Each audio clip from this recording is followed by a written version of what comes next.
Halo guys, welcome back to Korea Meet bersama orang Korea yang medok. Oke Pol-Polo, mungkin Pol-Polo udah tahu aku lagi ada di Jakarta dan kebetulan kapan itu aku naik taksi dan jujur ini pengalaman yang lumayan mengerikan. Aku nggak bakal bilang ini taksi merek apa dan aku naiknya di mana, tapi ini cerita yang aku dengarkan saat aku naik taksi dan supirnya ngaku kalau orangnya pernah membunuh 2 orang. Bapak umur berapa, Pak? Saya Iya. 40 Pak. Saya tua nikah. Oh, Iya. mau 40 atau udah 40, Pak? 40. Anaknya udah 10 tahun ya, Pak? Waktu itu saya dinikahkan sama istri saya ini dijodohin Pak. Oh, Iya. Jodohin. Cuma dia doang yang mau nikah sama saya di sel. diesel? Oh, kenapa, Pak, dulu? Kan saya sempat ngabisin calon istri saya. Hah? Iya, calon istri saya ngabisin sama pacarnya. Selingkuh maksudnya? Iya, orang 2 hari lagi mau nikah. Ini hari Jumat nih kan ya. Hari Jumat itu. Ceritanya panjang Pak ceritanya. Saya pacaran udah 2 tahun. Oh, Ya kan? iya. Ya pola pikir saya kan ya namanya kita berpacaran sama anak santri itu ya lebih baik lah. Iya, maksudnya nggak aneh kan ya maksudnya? Nggak ada ini itu ciki nggak ada. Selama 2 tahun itu saya jalanin normal aja gitu kan. Tiba-tiba saya ditanya sama pihak orang tuanya, kamu mau nikah sama Anak saya. anak saya? Saya bilang oke siap. Akhirnya tunangan lah kita tunangan. Udah tunangan itu? Udah Pak, udah serah terima apa namanya segalanya, baik seserahan, undangan udah disebar, saya udah ngasih duit ke orang tuanya. Waktu itu saya kerja di Pak sebagai di sana. Nah tiba-tiba hari Jumat itu saya kan akad nikah hari Minggu. Hari Jumat itu kok feeling saya pengen ke rumah si calon saya nih. Ke rumah orang tuanya itu kan maksudnya ya? Ya ke rumah si ini cewek saya. Kan jadi rumahnya itu kan di salah satu gang. Salah satu gang daerah sana. Nah pas saya baru mau masuk gang, kan waktu itu kan jam kejadiannya kan berapa ya, jam 9 lah. 9 dari rumah. Dan pada Jumat itu kan jam 11 ada sholat Jumat itu. Nah, saya pikir sebelum saya sholat Jumat lah Mampir. dulu lah dulu.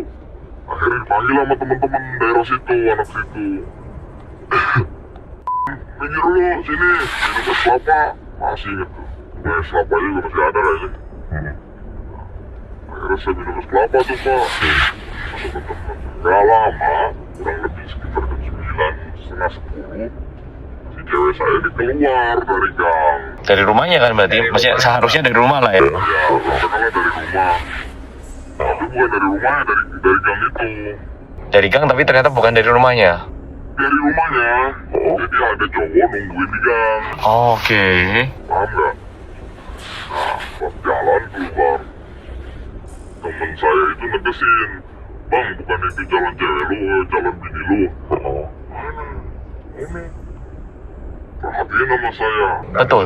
Dari segi tasnya yang dia pakai, Penampilan itu. helm, kan pakai motor kan Pak ya? Helm, terus sepatu, saya pernah belikan gitu kan, sampai ke tas. Heeh. Wah, bukan orang lain nih. Pasti udah ya. Udah fix dah.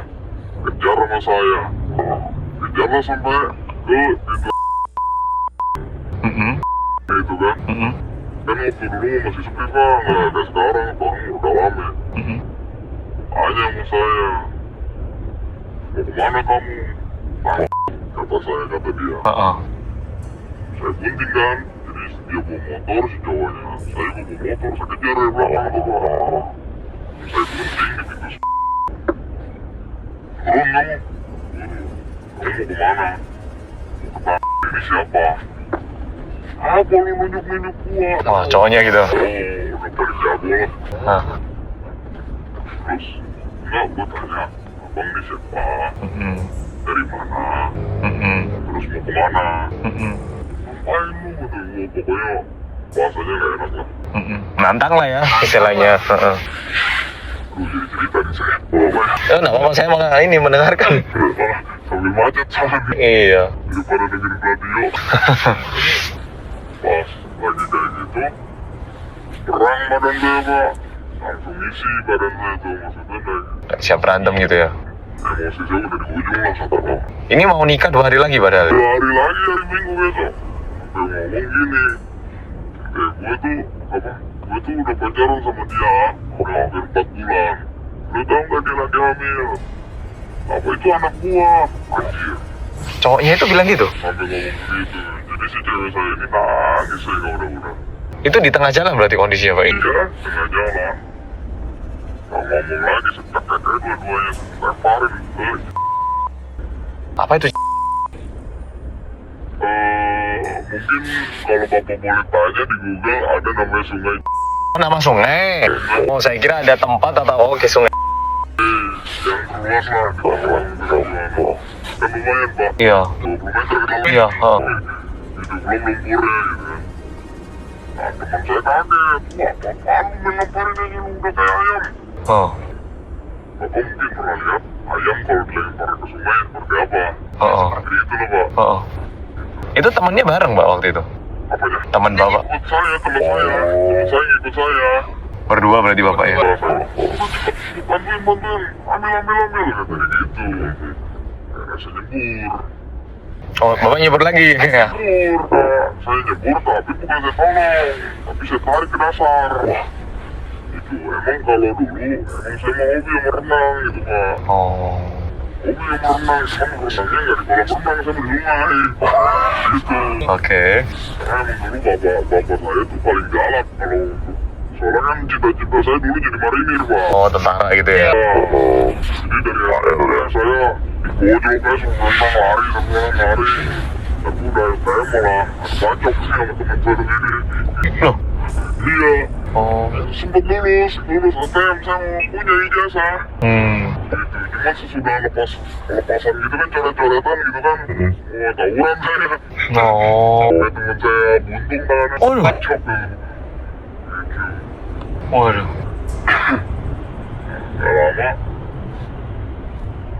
Gak lama tuh api kan, api saya angkat, saya udah saya cari Bapak itu lawan 2 orang sendiri itu Pak kondisinya.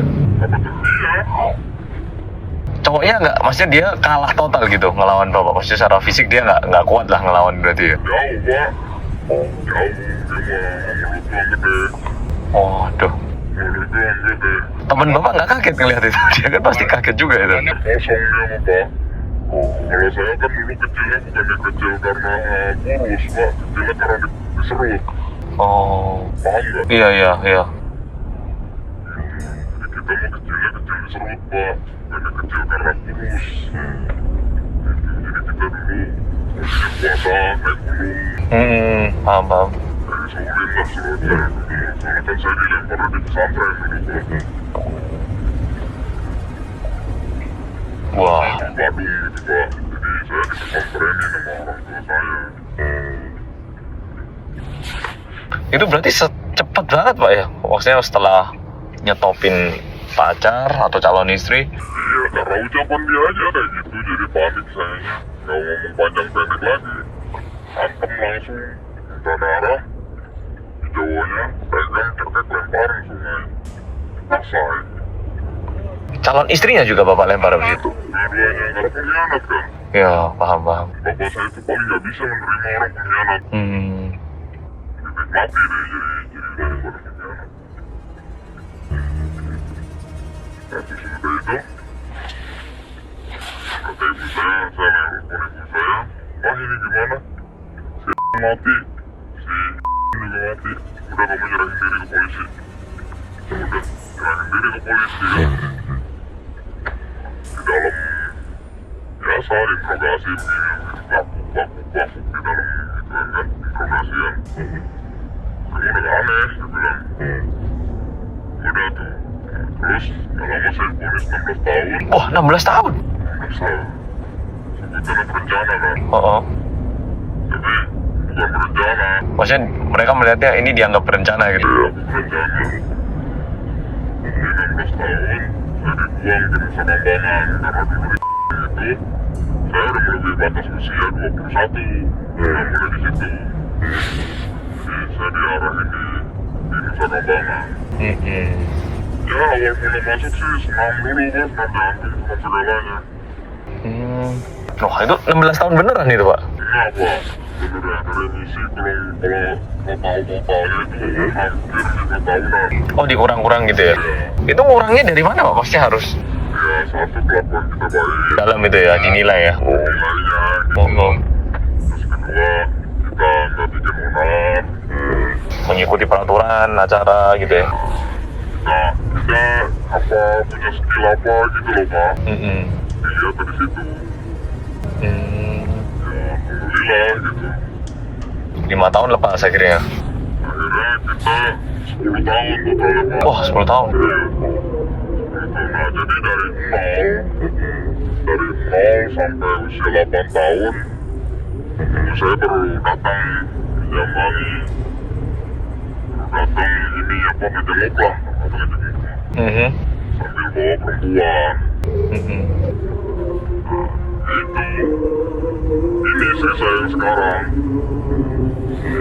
sampai ada omongan begini, kamu masih doyan sama perempuan? Oh. Saya bilang, ya makasih lah mah. Jadi sama kawin, tapi jangan lama-lama, kamu langsung nikah malah hari ini juga. Oh makanya dijodohin gitu ya? Oh. Jujur Pak, saya nggak tahu namanya, pinnya siapa. Iya, Bener-bener nggak tahu siapa ya? ke nama Pak, wajah aja nggak tahu Pak. Jujur aja nggak tahu.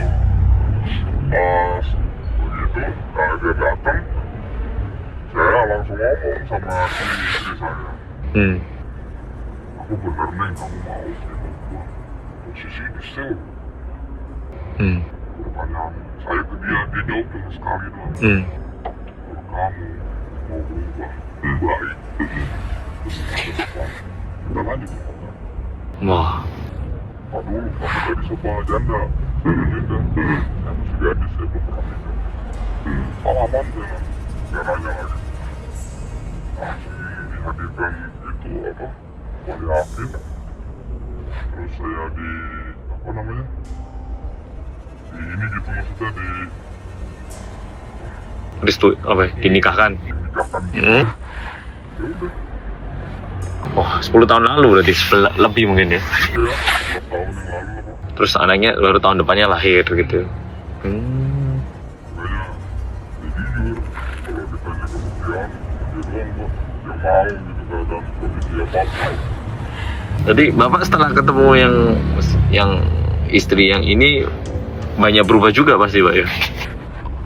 Pas anak lahir tuh yang pertama, kan cewek, jangankan ibarat kata siang Pak, malam, dia usia 3 tahun jatuh, saya nangis Pak. Dia jatuh, lari-larian jatuh, saya nangis. Jujur, oh dulu mau Pak, dulu ya, saya mana Pak takut sama ibu saya. Saya tuh orangnya paling membangkang Pak. Dikutuknya 2 kali saya. Kenapa Pak dikutuk dulu? Waktu zaman STM kan biasa lah gitu ya, namanya kita bujangan kan, kita nongkrong apa gitu kan. Ketika nih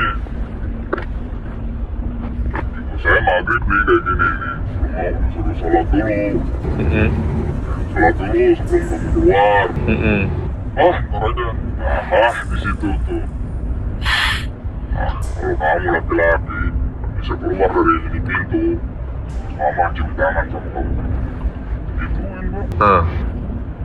Ya Allah Pak, 1 minggu Pak berdiri saya di pintu, makan berak kencing di situ Pak. Waduh. Kebayang, kebayang nggak? Aduh. Seminggu berdiri Pak.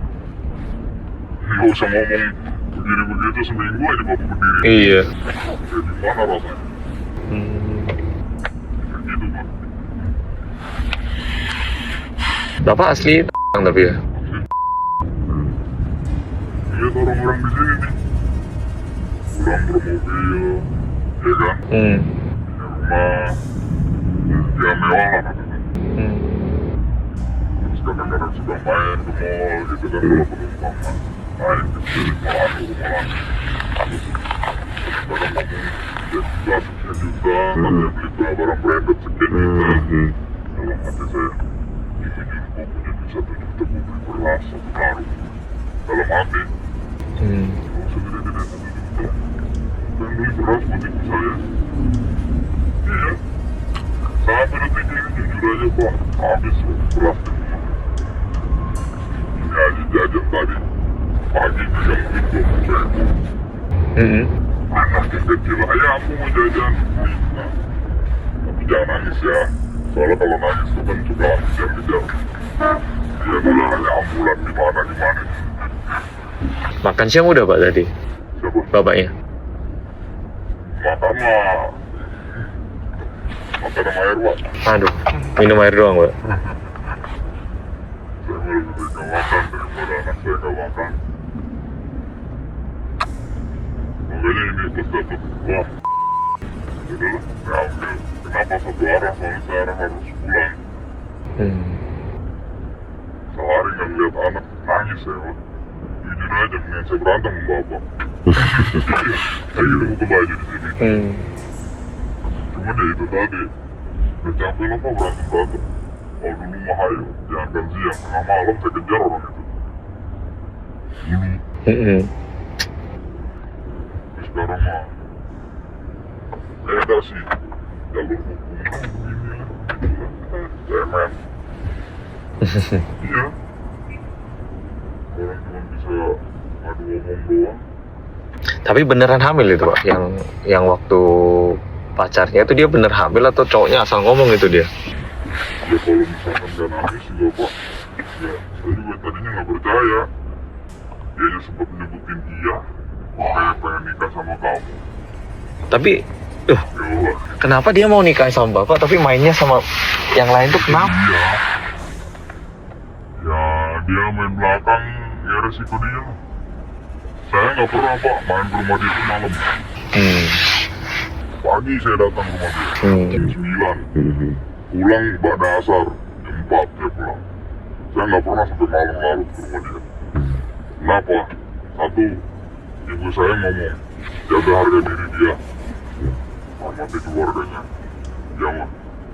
Dari awal pertama datang sampai akhir kejadian itu saya nggak pernah datang malam. Siang. Mau ajak main siang. Mau ajak makan kemana pun siang, nggak pernah malam. Maghrib paling mentok, jauh. Izin pamit saya pulang.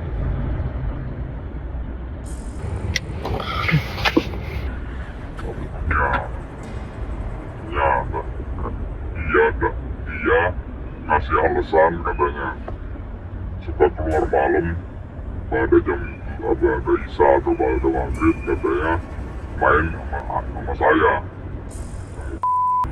Padahal saya udah di rumah.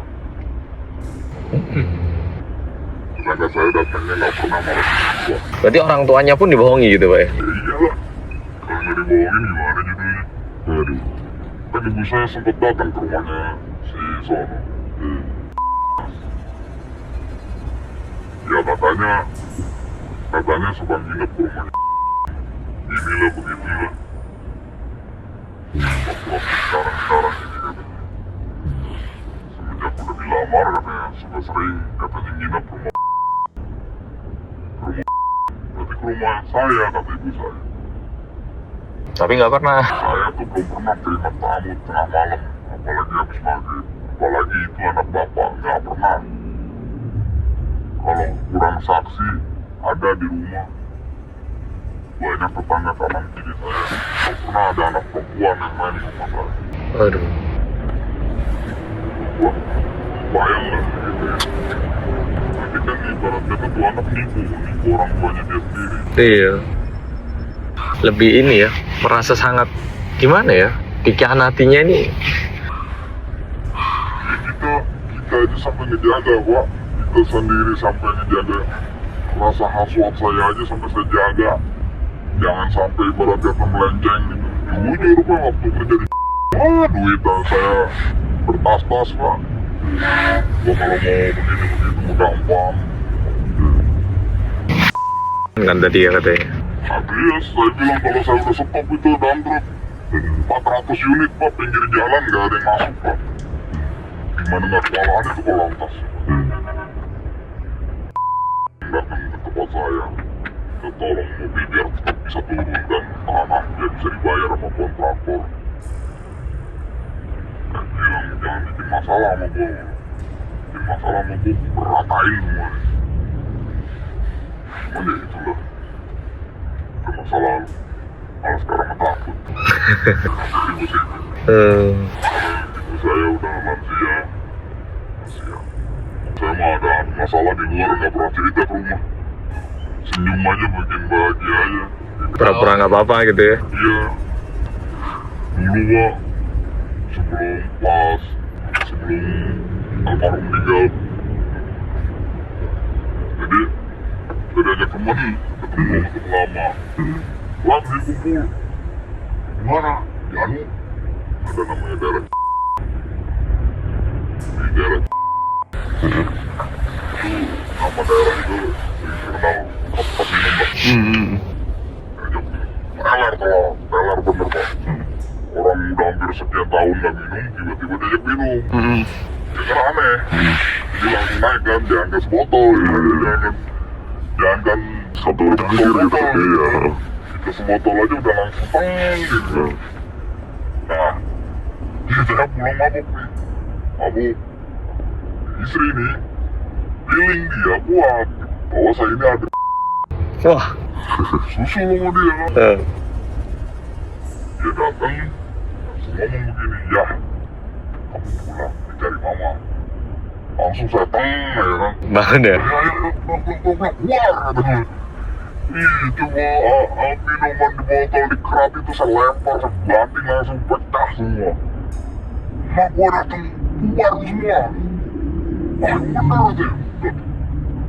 Keluar, kita jalan kan. Nah, yang namanya kita posisi mabok, jalan sama istri, jadi kan ketawa aja kan. Hahaha, gitu. Agak bego gitu. Bakso dulu minggir, ya kan. Buat anak-anak. Terus beli martabak lah inilah itulah, nama silakan duit kan. Gak gede sih pak, duit 100.000 itu bahagia banget pak dulu. Iya, oh bisa segalanya dibeli pak. Martabak, beli bakso walaupun cuma sebungkus gitu kan. Kita beli jajanan, saya naik nih pulang. Nah ibu saya udah di depan pintu. Aduh. Udah di depan pintu itu pegang sapu. Ditungguin pak ya. Iya. Ah, ya. Apa tempat itu? Astagfirullahaladzim. Langsung tuh, kamu mau jajanan, pulang ya. Saya mau ke dulu. Minta perlindungan sama Kiai. Ini kemana ke pesantren pak, disuruh ngaji dari beduk. Dari awal saya datang jam setengah 12, saya suruh ngaji sampai jam 2 siang. Waduh, 12 jam lebih ya. Akhirnya udah ngaco, udah gak bisa tidur, mata udah merah kan. Capek sekali itu. Udah ngaji aja udah. Terus suruh nafsi suruh baca Al-Quran itu sampai 7 bab, betul, 7 balikan. 7 huruf sebetulnya kita kan, 7 kali balikan. Udah tadet, udah gitu ya keperhatian anak santrinya kan. Jadi gantian, sejam ini, sejam ini. Dijagain gitu ya. Jagain pakai pecut. Aduh. Ngantuk saya tabok, suruh kiainya begitu. Tapi anak-anak menurut aja kan. Rahasia, awas saya beres, banyak siapa lagi. Awas saya bilang, gua udah beres, selesai, gua habisin lu semua. Bang, saya masih uang. Iya. Tapi bilang, ketok-ketok, katanya. Habis gimana ngomongin ngantuk, udah mabuk, suruh ngaji, katanya. Aduh. Akhirnya udah jam 2, ceritanya, posisi. Nggak tidur itu ya. Udah Capek banget. Pusing ya kan. Nggak tidur. Dan pondokannya itu, samping sebelahnya itu ada empang. Pleset jatuh. Aduh. Udah kejemur udah begini aja. Aduh. Udah berenang aja di empang udah. Capek banget udah. Udah. Ketawain sama anak kamu gini goblok. Kan mantep begini, gue ngambang di empang. Kalau kata malu mah jujur Pak, saya mau malu. Iya pasti malu lah ya. Iya, tapi jadi bahan ketawaan, nah itu yang saya suka. Jadi ibarat kata orang-orang sekitar itu tahu nih kalau misalkan saya punya karakter kayak gini gitu. Jadi ngilangin apa ya? Ketegangan sedikit lah ya. Happy sedikit. Ngilangin masa lalu lah Pak, yang pastinya. Soalnya kan saya bekas api gitu kan. Jadi pas waktu dulu pulang ke rumah, warga-warga itu pada minggir gitu Pak. Jadi kayak takutan gitu. Orang saya mau beli rokok,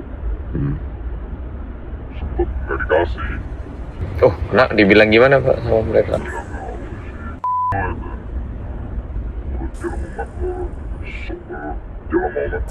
Bekas orang apa bekas ngebunuh orang gitu pada gimana gitu kan.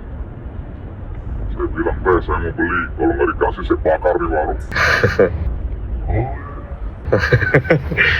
Malah Bapak takutin dong orang. Habis gitu ya ngomongnya gitu Pak. Jadi Dia malah takut dong Bapak gituin. bahasanya malah katanya orang apa orang yang bekas ngebunuh gitu. Ini kan seolah-olah saya jahat banget gitu kan. Padahal mah saya ngebunuh juga ada alasannya. Saya di rumah alhamdulillah Pak, istri pengajian ikut terus. Tutupin aib saya katakan. Jujur aja terima kasih sama dia. Dia doang yang mau terima saya gitu, saya berjuangnya. Mulai. Tapi saya udah diterima ibu saya sih. Dia bilang tolong lah, takutnya saya pulang ngambil duit saya nyari duit dulu. Biar apa? Saya sibuk. Emang sih orangnya mah yang bikininnya mah nggak ngoceh, maksudnya nggak banyak ngomong gitu. Tapi nggak enak ya. Tapi tetep kan yang namanya orang punya usaha. Punya tanggungan juga kan ya. Namanya di jalan juga kadang-kadang kan tahu sendiri Pak. Temperamen naik turun. Oke, jadi video kali ini sampai di sini. Nah, pesan yang pengen tak sampaikan melalui video kali ini, polo-polo, kalau naik taksi, mau cowok, mau cewek, sebaiknya berhati-hati. Bukannya nggak boleh, karena nggak semua supir taksi juga kayak gini kesannya. Jujur aku agak kurang nyaman, tapi yo untungnya ya tidak terjadi apa-apa. Tapi yang pasti kita perlu sedikit berhati-hati. Dan kalau misalnya polo-polo merasa tidak nyaman, sebaiknya polo-polo share location kepada teman atau keluarga. Nah, itu yang pengen tak sampaikan. Tapi sekali lagi aku pengen bilang nggak semua taksi kayak gini. Hanya saja ada yang kayak gini dan aku membagikan pengalamanku kepada polo-polo. Oke, polo-polo, makasih sudah nonton video kali ini dan sampai jumpa di video berikutnya.